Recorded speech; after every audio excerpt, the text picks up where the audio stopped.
Okay, so welcome back to the Museo Storico Aeronautica Militare here at Lake Bracciano, 1 hour to the north of Rome. Now I'm standing in front of the Savoia Marchetti 79, or in short, the SM79. Now this is an aircraft that the Italians started producing in the 1930s. In 1934, the first prototype flew and it was envisioned to be a passenger plane with 8 passengers as a full load. Now in 1936, this aircraft was already integrated into the Italian Air Force as a bomber. Now at that point in time, this aircraft was one of the fastest machines or even aircraft out there, and that includes the single-engine aircraft. It could go, or the prototype could go at roughly 410 kilometers an hour, and that for quite a long time. So this was, in a sense, the ideal frame or the ideal design for a bomber at that point in time. Now from its design, the Sparviero, which translates to Sparrowhawk, was of course a long-wing tri-motor. Now the fuselage itself was constructed with a tubular steel frame, which was in the front part covered with duralumin, which is essentially a very lightweight metal.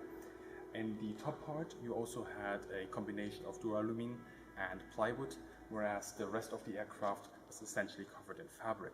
And the wings were made out of plywood, of course, as well.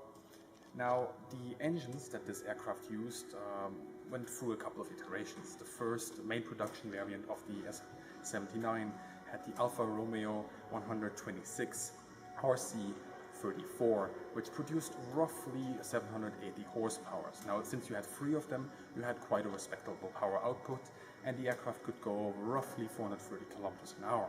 Now, later on, and I believe this version actually has the upgraded engines, you would get the Alfa Romeo 128, and that engine had an output of around about 1000 horsepower, bringing this aircraft up to a total of 3000 horsepower, which allowed it to go roughly 475 kilometers an hour. Now, the first use of the Sparviero as a bomber was, of course, during the Spanish Civil War. And here the top speed and the range of the SM79 really made it a worthwhile asset. The aircraft itself was usually faster than most fighter planes of that era, and only a few planes like the I-16 could actually catch these aircraft in flight when they were going at their top speed. However, the I-16 didn't have the firepower to really bring these aircraft down, so the SM79 was one of the most invulnerable in aircraft of the war, of the Spanish Civil War. Now, as a bomber, the SM79 did have to load its bombs vertically and not horizontally, which means that it could load up to 12 50 or 100 kilogram bombs, 5 250 kilogram bombs, but only 2 500 kilogram bombs.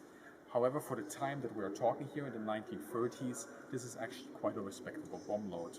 Now, it had a crew of 5 or 6, and it was armed with 3 Breda 12.7 machine guns, essentially a 50 cal. Now, 2 of those were essentially defensive weapons, one in the top and one in the ventral part of the aircraft. And these were pointing, of course, rearwards. Now, you did have that strange idea that the Italians have of mounting a fixed Breda 12.7 millimeter facing forward. This was apparently extremely unpopular and was also not really used by the pilots, and most Sparvieros actually dismounted the weapon or substituted it with one of a lower caliber. Now, the aircraft also had 2 Breda 7.7 millimeter machine guns in the side that could be used for defense. Now, even though the Sparviero had a good bomb load for 1930 standards, in the 1940s, when World War II was in full swing, the Italians started to realize that it wasn't really up to par and found new ways of using the Sparviero. Now, of course, the location of Italy makes control of the Mediterranean extremely important. So the idea was put forward of mounting torpedoes. And this started happening in 1939, when the Italians started to practice or test the validity of mounting torpedoes on the Sparviero. Now, they first tried it with 1 torpedo and then later with 2. But they've noticed that with two torpedoes mounted to the aircraft, the handling really suffered. So the general recommendation to the squadrons that later received torpedoes was to just use 1. Now, the torpedo they used was a British design, and had a warhead of roughly 170 kilograms, which was pretty respectable for a aviation or an aircraft carrier torpedo. Now, starting in August 1940, the Italians started to use this configuration, the Sparviero with a torpedo, in operational missions. Initially, they didn't really knew how to use these weapons. This was completely new to them. They didn't practice a lot. They didn't really have the occasion to practice a lot, and it was essentially learned by doing. Now, the first success they had with this weapon took them about a month of continuous missions, and it was a very, let's say, limited success in the way that only a few Sparvieros were used every mission, so the hit ratio was already quite low from the start.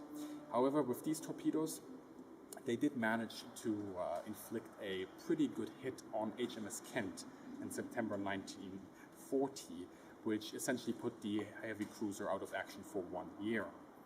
Now, the problem with the Sparviero and the torpedoes was that even though the torpedo had an effective or a maximum range of 3 kilometers, the probability of a hit at that range was incredibly small. So usually Sparvieros would get as close as 1,000 meters or even 500 meters before they dropped one of those torpedoes. And these aircraft, even though they weren't really the lightest or the most unprotected aircraft out there, did suffer quite substantially against Allied anti-aircraft fire. And when you had concentrated anti-aircraft fire coming from a big fleet, these machines and their crews paid a price. Now, between 1940 and 1942, the Italians used in ever-increasing number the Sparvieros as torpedo bombers, and they did achieve some credible success on the tactical level, but on the strategic level it just wasn't enough. Now, by 1942 and definitely by 1943, the Sparviero was really starting to show its age. The airframe itself was, of course, a 1930s design, and the aircraft that was supposed to replace the Sparviero, the SM-84, let's just say that it didn't really work out. The Italians had more problems with the upgrade or the substitution of the Sparviero than they had with the Sparviero. So they instead focused on maintaining the Sparvieros in their squadrons and essentially halted the production of the SM-84. Now, the problem here is, of course, that now you have a 1930s designed aircraft that is in a total war, and as I said, by 1942, by 1943, the limitations of this aircraft were obvious to everybody. And the problem was also that the airframe itself, it wasn't really suitable to be upgraded. They couldn't really change a lot with it to keep it in the game. So it was kept past its expiry date for quite a substantial amount of time. Now, in 1943, of course, there's the armistice, and Italy essentially draws out of World War II, with the south more or less fighting with the Allies, and the north, which is still controlled by the Wehrmacht and the Germans, still fighting on the side of the Axis.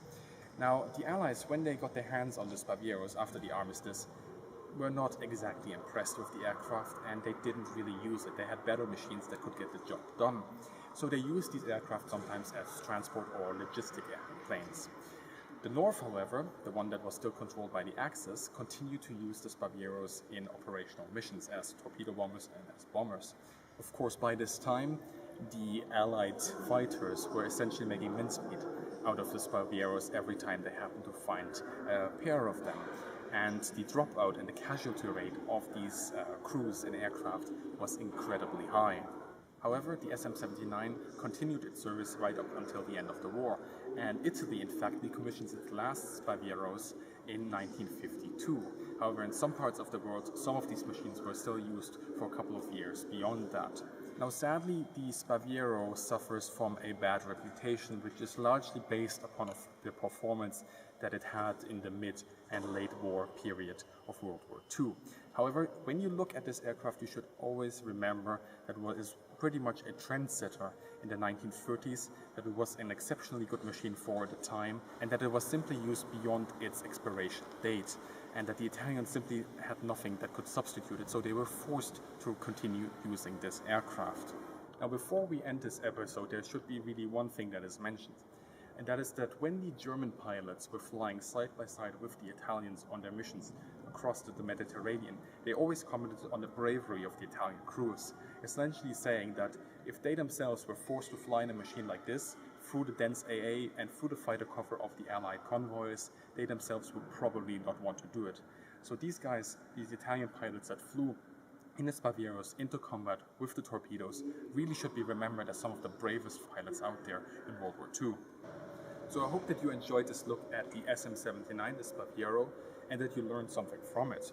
Now I want to thank the Museo Storico Aeronautica Militaria here in Italy for essentially maintaining this aircraft and for having this great collection that they have.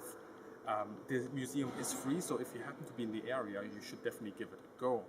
Now, if you want to see more of this kind of content, and if you want to support my channel, please check out my Patreon, because every little contribution helps me in getting these kind of videos into your living room. As always, I hope you guys have a great day, good hunting, and see you in the sky.